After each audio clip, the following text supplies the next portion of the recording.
right here on my right. Dave Eisenberg, Huffington Post. A question for Colonel Meyer. Sir, you said in the beginning of your remarks that DoD supported both appropriate national as well as international standards. I think you just reaffirmed it in your past comments. My question is simply, currently, what does DoD consider to be the legally sound and tested standard or law?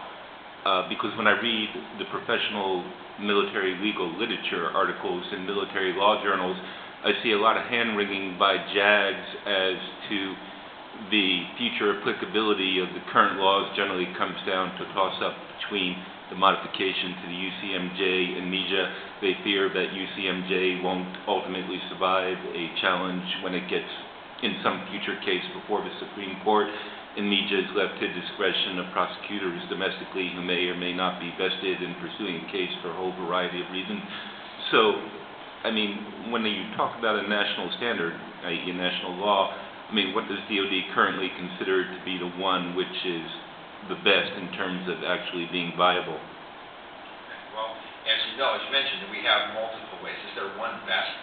It's whichever one works right now. And when I mentioned that the changes that we put into the National Defense Authorization Act of 2008, one of the things that I forgot to mention was that then made PSC, all contractors from it, were subject to the Uniform Code of Military Justice. Okay. That has survived the first legal challenges, by the way, in a situation that everyone thought was going to be absolutely, a slam dunk that it was going to be kicked out on appeal. Fortunately, it wasn't. But now you head up to the court.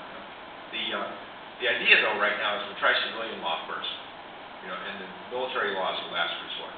Your point brought up very important because we don't really want to use military law because we don't think it's really the appropriate venue for going after contractors. So that's why the military law side of it is the very last resort.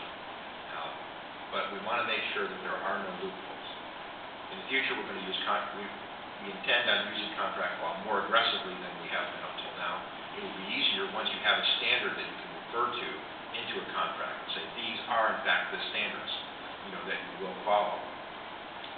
And hopefully we'll be able to work with other governments. I mean, our intent is that we'll be able to work with other governments and other agencies to help them develop and shore up their own national legislation, our national legislation too.